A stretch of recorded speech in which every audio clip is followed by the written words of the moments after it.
സ്നേഹം,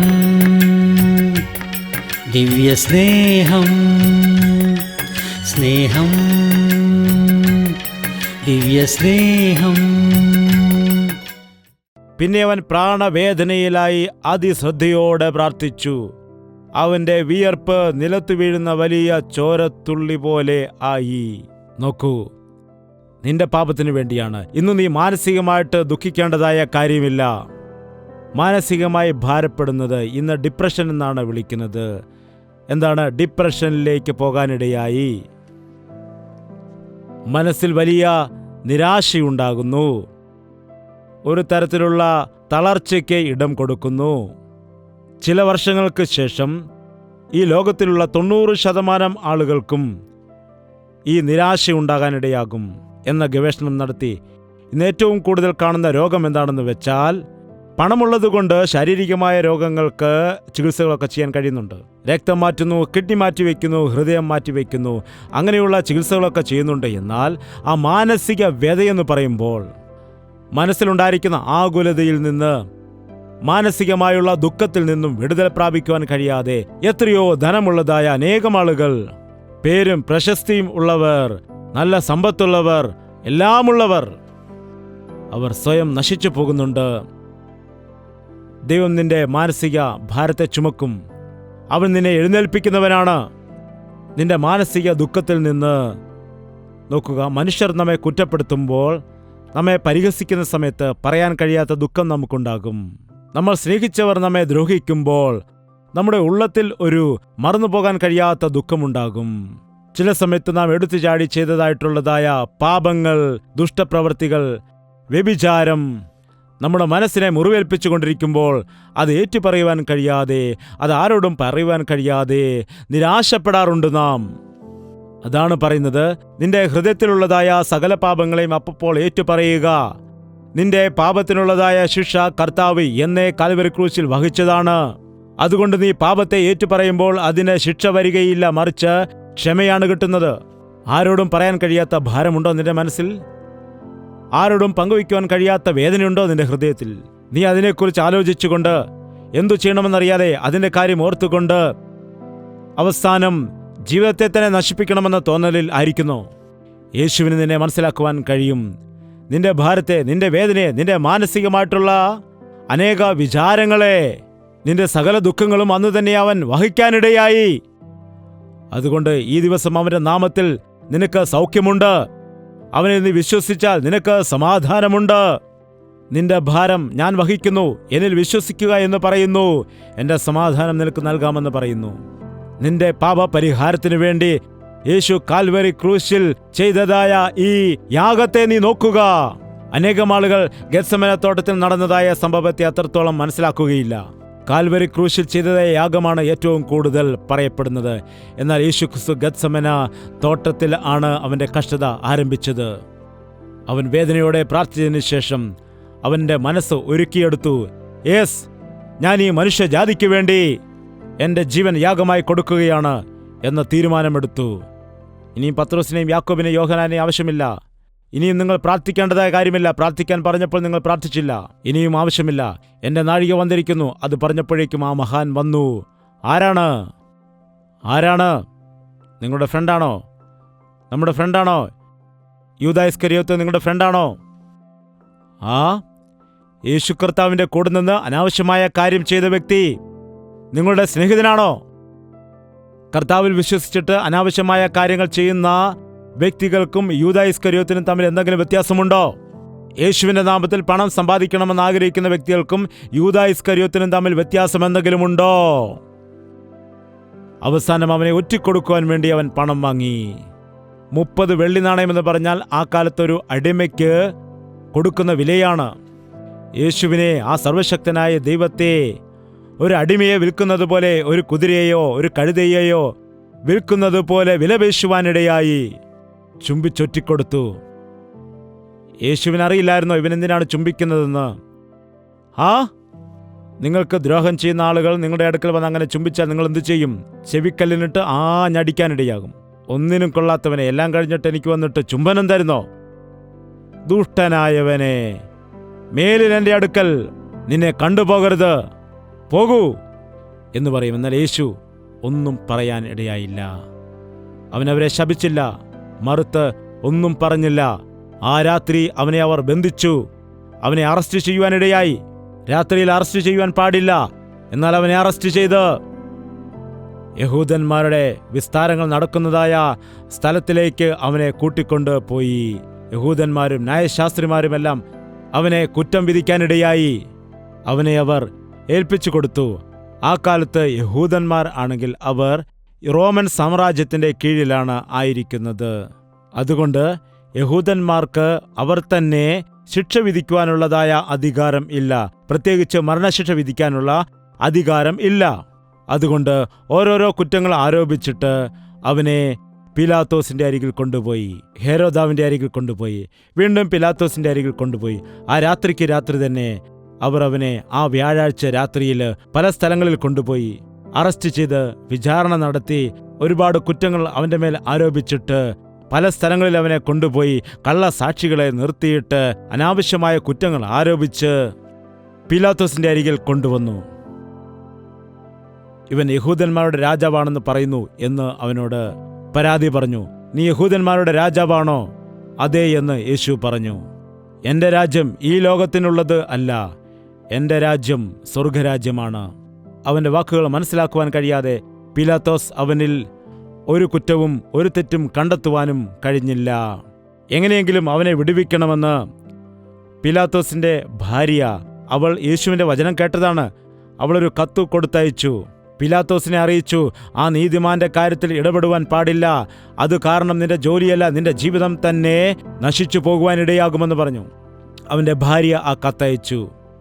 ആ കത്ത് വായിച്ചിട്ട് പിലാത്തോസ് എങ്ങനെയെങ്കിലും കർത്താവിനെ വിടുവിക്കണം. അന്ന് യഹൂദന്മാരുടെ ഉത്സവ ദിവസമായതുകൊണ്ട് ഒരു തടവുകാരനെ വെറുതെ വിടുന്ന പതിവുണ്ട്. ബറബാസ് എന്ന പേരുള്ള ഒരു തടവുകാരനുണ്ടായിരുന്നു. അവൻ വലിയൊരു കുറ്റവാളിയാണ്, ഒരുപാട് ദുഷ്ട കാര്യങ്ങൾ ചെയ്തതായ വ്യക്തിയാണ്, ഒരുപാട് കൊലപാതകങ്ങൾ ചെയ്തിട്ടുണ്ട്, വധശിക്ഷയ്ക്ക് വിധിക്കപ്പെട്ടതായ ഒരു കുറ്റവാളിയാണ് അവൻ.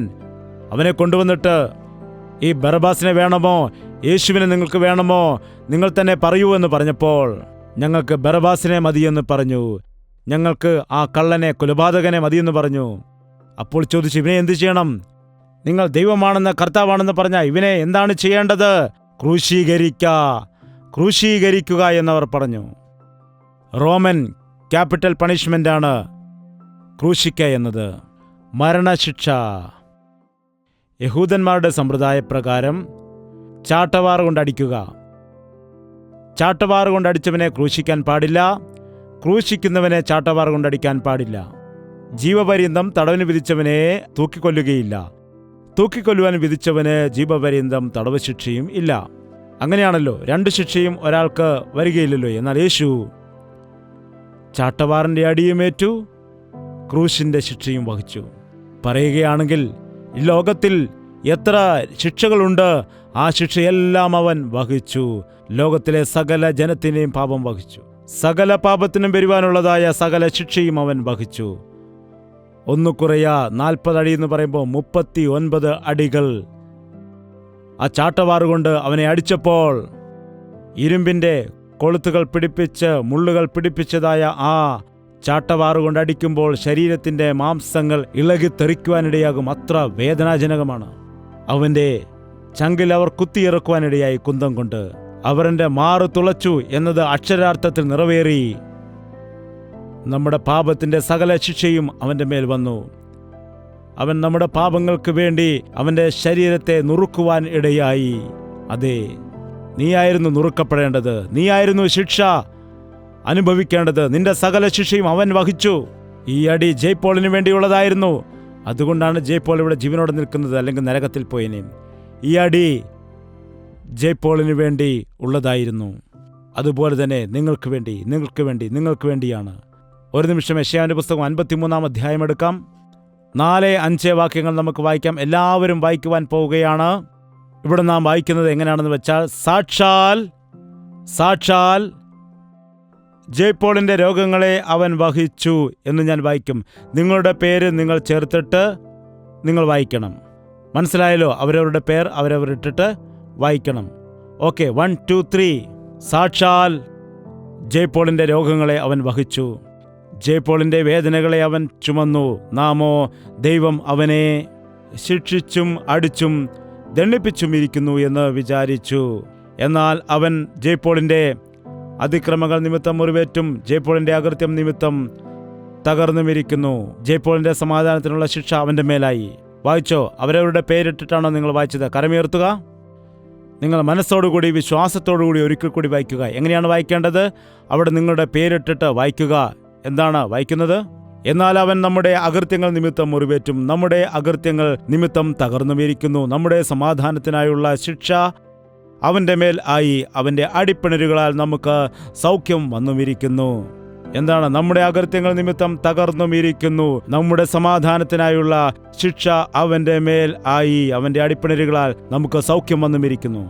ഇന്ന് ദൈവദാസൻ നിനക്ക് വേണ്ടി പ്രാർത്ഥിക്കുമ്പോൾ നിനക്ക് സൗഖ്യം ലഭിച്ചിരിക്കുന്നുവെന്ന് നീ വിശ്വസിക്കുന്നു.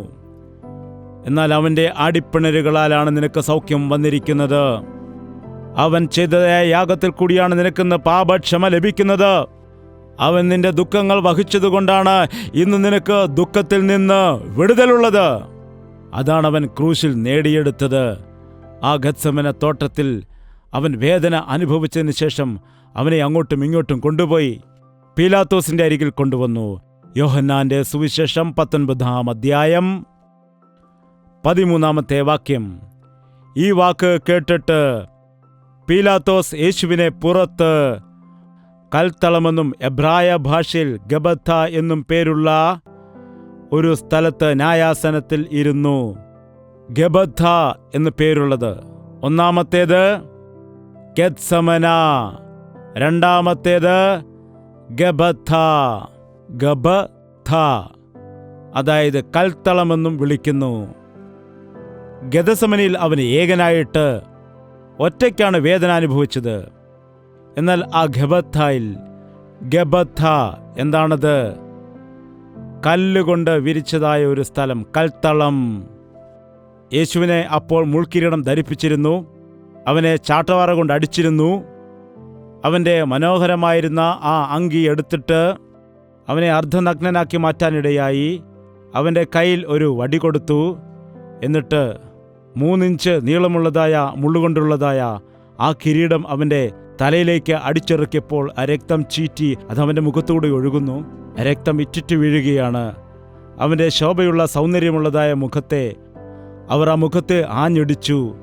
മുഖത്ത് അവർ തുപ്പി. മുഖം നീരുവെച്ചു. മുഖം വികൃതമായി വിരൂപമായി തീർന്നു. അവൻ്റെ ശരീരത്തിൽ കൂടിയെല്ലാം രക്തം ധാരധാരയായി ഒഴുകിക്കൊണ്ടിരുന്നു. അവൻ്റെ മുൻപിൽ അവർ മുട്ടുകുത്തി യഹൂദന്മാരുടെ രാജാവ് ജയ ജയ എന്ന് പറഞ്ഞ് പരിഹസിച്ചു. അവനെ വെളിയിലേക്ക് കൊണ്ടുവന്ന് എല്ലാവരുടെയും മുൻപിൽ നിർത്തിയിട്ട് അവനെ അപമാനിച്ചു. അവനെ പരസ്യ കോലമാക്കി. അവനെ നിന്ദിക്കുവാനിടയായി. ഗബഥ, ഗബഥ എന്ന സ്ഥലത്തിലേക്ക് അവനെ കൂട്ടിക്കൊണ്ടുവന്നിട്ട്, നിങ്ങൾ കണ്ടിട്ടില്ലേ, കള്ളന്മാരെ ആരെങ്കിലും പിടിക്കുകയാണെങ്കിൽ അവരെ പരസ്യമായിട്ട് കൊണ്ടു നിർത്തിയിട്ട് അവരെ ഉപദ്രവിക്കുകയും മുഖത്ത് ചെരുപ്പ് കൊണ്ട് അടിക്കുകയും ചെയ്യും. വളരെ വെറുപ്പോടുകൂടി അവനെ എല്ലാവരെയും കാണുകയും അവനെ നിന്ദിക്കുകയും പരിഹസിക്കുകയും ഉപദ്രവിക്കുകയൊക്കെ ചെയ്യുന്നത് കാണാം. അവന് ശിക്ഷ സഹിക്കാൻ കഴിയാതെ തളരുന്നത് കണ്ടിട്ടില്ലേ? അതുപോലെ ഒരു തെറ്റും ചെയ്യാത്തതായ, ഒരു കുറ്റവും ചെയ്യാത്തതായ യേശുവിനെ എല്ലാവരുടെയും മുൻപിൽ കൊണ്ടുവന്ന് ഒരു കുറ്റവും ചെയ്യാത്തതായ യേശുവിനെ ഉപദ്രവിക്കുകയും മുൾക്കിരീടം ധരിപ്പിക്കുകയും ചാട്ടവാറ കൊണ്ട് അടിക്കുകയും അപമാനിക്കുകയും ചെയ്തപ്പോൾ അതെത്ര വേദനാജനകമാണ്, എത്ര ദുഃഖകരമാണ്. നമ്മെക്കുറിച്ച് നാം നോക്കുകയാണെങ്കിൽ, മറ്റുള്ളവർ എന്തെങ്കിലും നമ്മെ പറയുകയാണെങ്കിൽ നാം പറയും, അയ്യോ നമ്മുടെ മാനം പോയേ, നമ്മുടെ അഭിമാനം പോയേ എന്ന് നാം പറയും. എന്താണ്? എൻ്റെ മാനം പോയി, എനിക്ക് തലയുയർത്തി നടക്കാൻ കഴിയില്ല എന്ന് പറയും.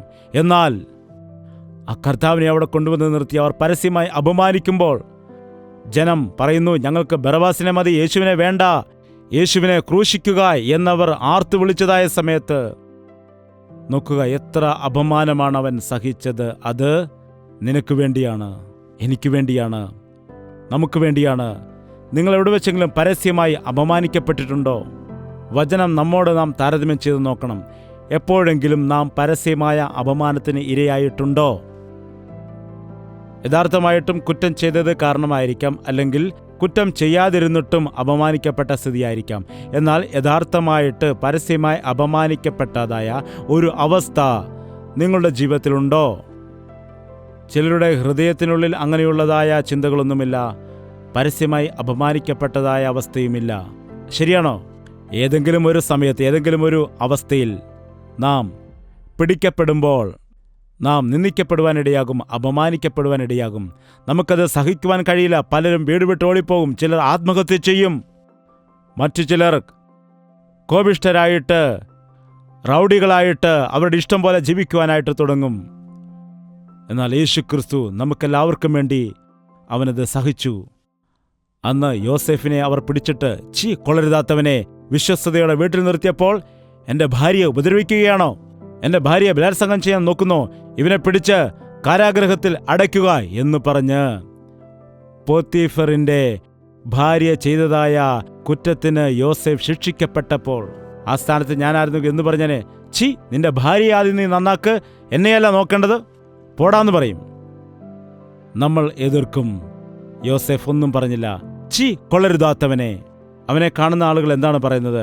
നോക്ക്, വിശ്വസ്തയോടെ യജമാൻ അവനെ വീട്ടിലെ കാര്യങ്ങൾ ഏൽപ്പിച്ചപ്പോൾ അവൻ എന്താണ് കാണിച്ചത്? എടാ പോടാ പോടാ പോടാ എന്ന് പറയുമ്പോൾ മിണ്ടാതെ യോസേഫ് പോകുകയാണ്. അവിടെ നമുക്ക് യേശുവിനെ കാണുവാൻ കഴിയും, യേശു കർത്താവിനെ. അവൻ നിന്ദകളും അപമാനങ്ങളും സഹിച്ചു. നമുക്ക് വേണ്ടി പരസ്യമായി അപമാനങ്ങൾ സഹിച്ചു. നിന്റെ അപമാനങ്ങളും അവൻ വഹിച്ചു. നിന്റെ പല കാര്യങ്ങളും പുറത്തു വന്നിട്ടില്ല. നീ രഹസ്യമായി ചെയ്ത പലതും പുറത്തു വരികയാണെങ്കിൽ നിന്റെ മാതാപിതാക്കൾ പോലും നിന്റെ മുഖത്ത് നോക്കില്ല. ഞാൻ പറഞ്ഞത് കള്ളമാണോ? ഞാൻ പറഞ്ഞത് തെറ്റാണോ? നീ ചെയ്ത പല ദുഷ്കർമ്മങ്ങളും നിന്റെ വീട്ടുകാർക്കറിയില്ല. നീ ചെയ്തതായ പല കാര്യങ്ങളും അവർ അറിയുകയാണെങ്കിൽ നീ ആയിരുന്നോടാ എൻ്റെ മകൻ എന്ന് പറയും. അങ്ങനെയുള്ളതായ അപമാനങ്ങൾ, അങ്ങനെയുള്ളതായ പരിഹാസങ്ങൾ, എനിക്കും നിനക്കും വരേണ്ടിയിരുന്ന സകല അപമാനങ്ങളും ആ യേശുക്രിസ്തു വഹിച്ചു. ഗബദ്ധായിൽ വെച്ച് അവനെ എങ്ങനെയാണ് പരസ്യമായിട്ട് അപമാനിച്ചു, പരസ്യമായിട്ട് അവനെ നിന്ദിച്ചു. ഇന്ന് യേശുക്രിസ്തുവിൽ കൂടി നിന്റെ ജീവിതത്തിലെ ഏത് അപമാനവും മാറിപ്പോകുവാനിടയാകുന്നു. ഗബദ്ധായിൽ വെച്ച് അവനെ അപമാനിച്ചതിന് ശേഷം അവനെ ക്രൂശിക്കുന്നതിനു വേണ്ടി അവർ ഏൽപ്പിച്ചു കൊടുത്തു. ഭാരമേറിയ ക്രൂശ് വഹിച്ചുകൊണ്ട് ഗോൽഗോത്തയിലേക്ക് പോയി. അടുത്ത സ്ഥലം ഏതാണ്? നോക്കാം. യോഹന്നാന്റെ സുവിശേഷം 19-ാം അധ്യായം 17-ാമത്തെ വാക്യം. അവർ യേശുവിനെ കയ്യേറ്റു. അവൻ താൻ തന്നെ ക്രൂശിനെ ചുമന്നുകൊണ്ട് എബ്രായ ഭാഷയിൽ ഗോൽഗോഥ എന്നു പേരുള്ള തലയോടിടം എന്ന സ്ഥലത്തേക്ക് പോയി. അവിടെ വെച്ച് അവനെ ക്രൂശീകരിച്ചു. ആ ഗോൽഗോഥ മലയിലേക്ക്, ഉരുണ്ട ആകൃതിയുള്ളതായ ഒരു മലയാണ്. ആ മലയിലേക്ക് യേശുക്രിസ്തു ഭാരമേറിയ ക്രൂശുമായിട്ട് കടന്നുപോയി. ആ ഗോൽഗോഥ മലയുടെ മേൽ അവനെ ആ ക്രൂശിൽ കിടത്തി. ആ ക്രൂശിൽ കിടത്തി അവൻ്റെ കൈകളിലും കാലുകളിലും ആണി അടിച്ചിറക്കി ക്രൂശീകരിച്ചു. ക്രൂശിൽ അവനെ തൂക്കി. അവൻ അങ്ങനെ കിടക്കുമ്പോൾ അവൻ്റെ ശരീരത്തിൻ്റെ ഭാരമെല്ലാം ആ കൈകാലുകളിലേക്ക് വരുവാനിടയായി. ശ്വാസം വിടാൻ കഴിയില്ല. അപ്പോൾ തന്നെ അവൻ ശരീരമെല്ലാം നുറുക്കപ്പെട്ടിരുന്നു, രക്തമെല്ലാം വാർന്നു പോയിരുന്നു. അവൻ അതിനു മുൻപ് ഉപവാസത്തിൽ ഇരിക്കുവാനിടയായി. വളരെ ക്ഷീണിതനായിരുന്ന അവനെ ക്രൂശീകരിച്ചതായ സമയത്ത് ആ സകല ഭാരവും സകല ശാപവും വഹിച്ച യേശു ക്രൂശിൽ കിടക്കുകയാണ്. ഇത് കെട്ടുകഥയല്ല, ഇത് മായമല്ല, ഇത് മന്ത്രമല്ല, സത്യമാണ്, സത്യമാണ്, സത്യമാണ്. ഇന്ന് യെരൂശലേമിൽ ചെല്ലുകയാണെങ്കിൽ കാൽവരി മലയെ അവിടെ കാണുവാനായിട്ട് നിങ്ങൾക്ക് കഴിയും. കാൽവരി എന്ന ഗ്രീക്ക് പദത്തിന് എബ്രായ ഭാഷയിൽ ഗോൽഗോത്ത എന്നാണ് വിളിക്കുന്നത്. ഗോൽഗോത്ത മലമുകളിൽ അവനെ 3 ആണികളിൽ മേൽ തൂക്കി ക്രൂശീകരിച്ചതായ ആ സമയത്ത് അവന് ശ്വാസം വലിക്കാൻ പോലും കഴിയുന്നില്ല. ആ സമയത്ത് മനുഷ്യന് ഭ്രാന്തുണ്ടാകുന്ന ഒരവസ്ഥയാണ്.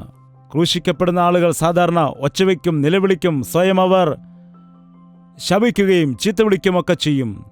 ശ്വാസം വിടാൻ പോലും കഴിയാതെ മരിച്ചു പോകുവാനിടയാകും. അങ്ങനെയുള്ള സമയത്ത് അവൻ ശ്വാസമെല്ലാം വലിച്ചുകൊണ്ട് അവനെ ആ സമയത്ത് അപമാനിക്കുകയാണ്. നീ രാജാവാണെങ്കിൽ, നീ കർത്താവാണെങ്കിൽ നീ ഇറങ്ങി വാ, ഞങ്ങളെയും നീ രക്ഷിക്കുക എന്ന് പറഞ്ഞ് കളിയാക്കുന്നു.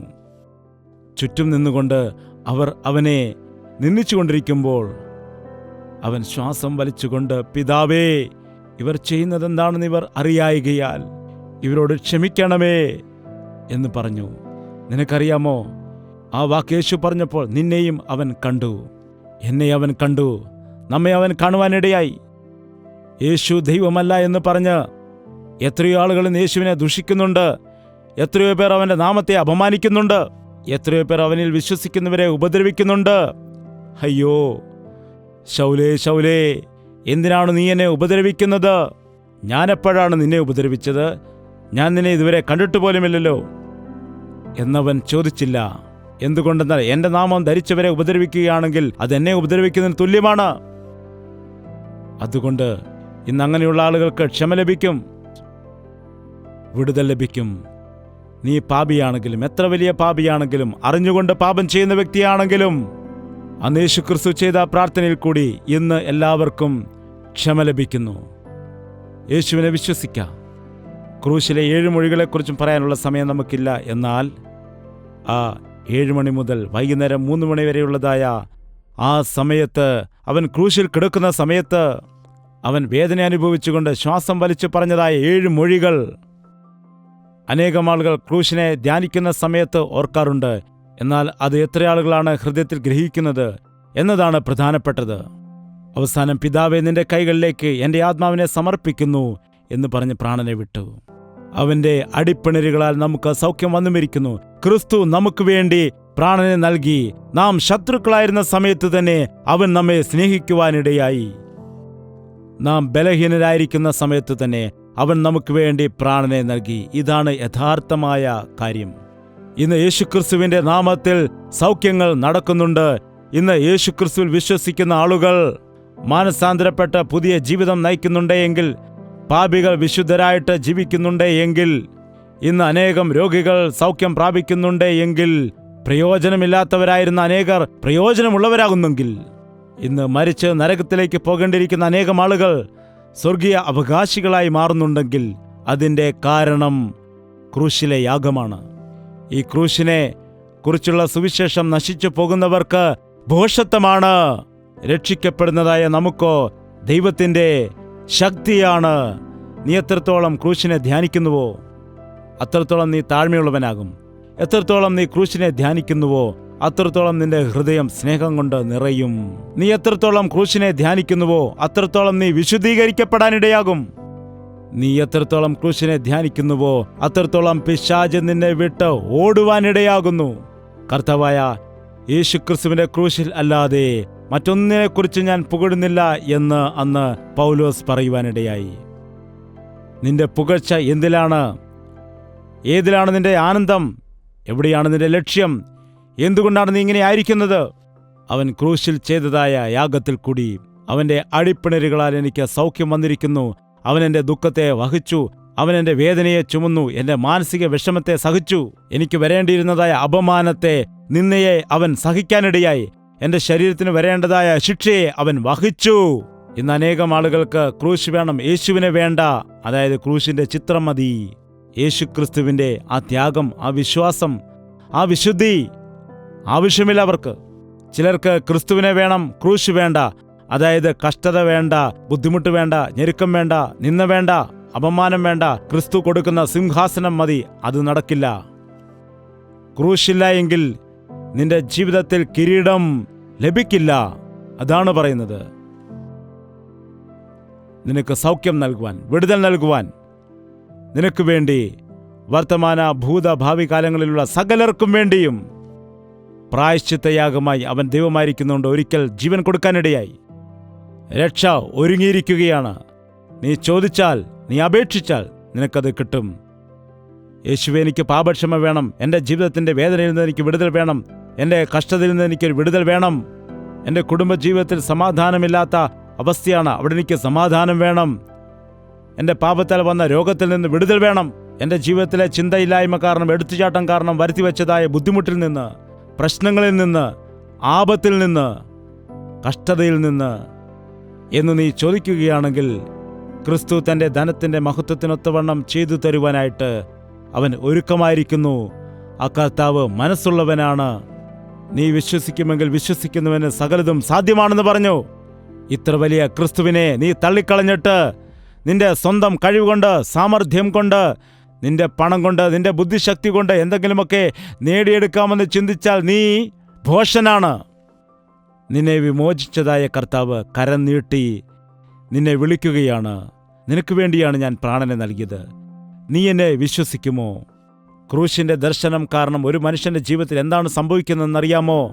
ഒരുപക്ഷെ ജയ്പോളിന്റെ ജീവിതത്തിൽ എന്തെങ്കിലും ശ്രേഷ്ഠത, എന്തെങ്കിലും പ്രത്യേകത നിങ്ങൾ കാണുന്നുണ്ട്. അതെങ്ങനെ വന്നുവെന്ന് ചോദിച്ചാൽ ഞാൻ പറയും, അത് ക്രൂശിൽ കൂടിയാണ്. എൻ്റെ യേശു ക്രൂശിൽ ചെയ്തതായ യാഗത്തിൽ കൂടിയാണ്. എനിക്ക് പുകഴാനൊന്നുമില്ല. എൻ്റെ യേശു ക്രിസ്തുവാണ്. ഞാൻ അവനിൽ വിശ്വസിക്കുന്നത് കാരണം, അവനു വേണ്ടി എൻ്റെ ജീവിതത്തെ തന്നെ സമർപ്പിച്ചത് കാരണം അവൻ ചെയ്യുന്നതാണ്. അത് എൻ്റെ കാരണം കൊണ്ടല്ല, അത് നിന്നിൽ കൂടി ചെയ്യുവാനും അവൻ ആഗ്രഹിക്കുന്നു. നിന്നെ അവൻ രക്തം കൊടുത്ത് വാങ്ങിയിരിക്കുന്നു. നീ അവൻ്റെ സ്വന്തമാണ്. നിന്നിൽ കൂടി അവൻ പ്രവർത്തിക്കാൻ ആഗ്രഹിക്കുന്നു. എത്രമാത്രം നാമമാത്ര ക്രിസ്ത്യാനെ ജീവിക്കും? എത്ര കാലം ക്രൂശിന്റെ പാട്ട് കേട്ടിട്ട് നീ മൗനമായിരിക്കും? എത്ര കാലം ക്രൂശിനെ കുറിച്ചുള്ള പ്രസംഗങ്ങൾ കേട്ടിട്ട് മിണ്ടാതിരിക്കും? ക്രൂശിന്റെ ശക്തിയെ നിന്റെ ജീവിതത്തിൽ അനുഭവിക്കണ്ടേ? ക്രൂശിൽ ജയം നേടിയെന്നും ക്രൂശിൽ വെച്ച് കർത്താവ് സകലതും നിവർത്തിയായി എന്ന് പറഞ്ഞപ്പോൾ പിശാചിന്റെ തലയവിടെ തകർന്നതും നീ അറിയുന്നില്ലേ? അവൻ പരാജയപ്പെട്ടവനാണ്. അവന്റെ തല തകർന്നതാണ്. എന്നാൽ അവനെ കണ്ടാണ് നാം ഇന്ന് ഭയപ്പെടുന്നത്. അവനെ സ്ഥിരമായി ബന്ധിക്കുന്ന ഒരു ദിവസം വരാൻ പോകുന്നു. ഇപ്പോഴേ ബന്ധിച്ചുകൂടെ എന്ന് ചിലർ ചോദിക്കും.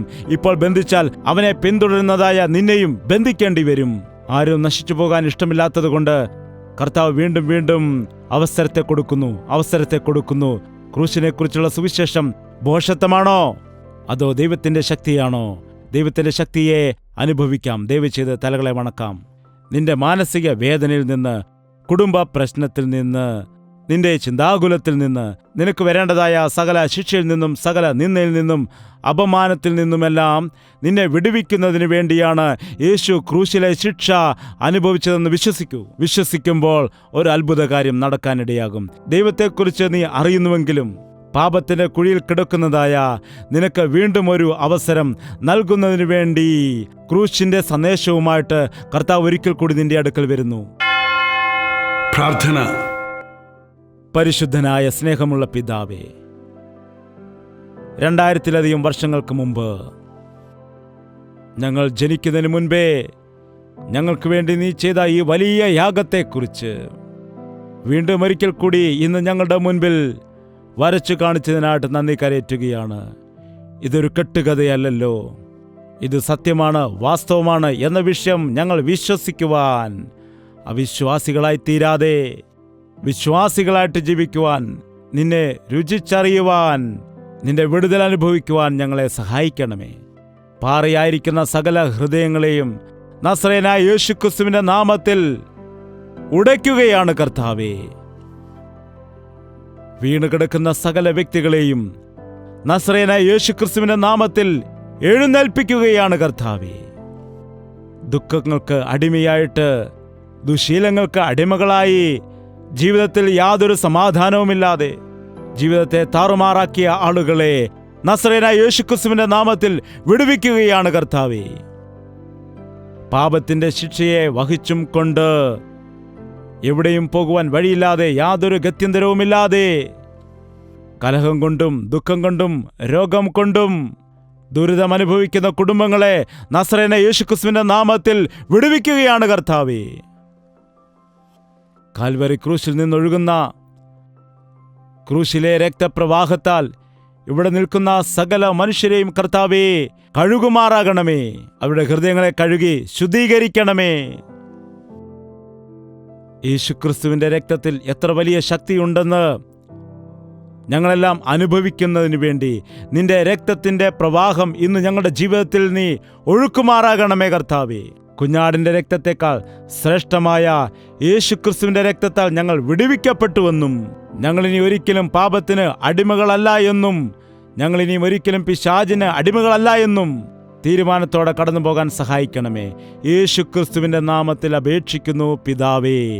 ആമേൻ, ആമേൻ, ആമേൻ. യേശുവേ, യേശുവേ, യേശുവേ, യേശുവേ, യേശുവേ, യേശുവേ, യേശുവേ, യേശുവേ. നിന്നെ നിന്നെ എന്നും ഞാൻ സേവിക്കും. നീ മാത്രം രാജാവെന്നും. നിന്നെ നിന്നെ എന്നും ഞാൻ സേവിക്കും. നീ മാത്രം രാജാവെന്നും.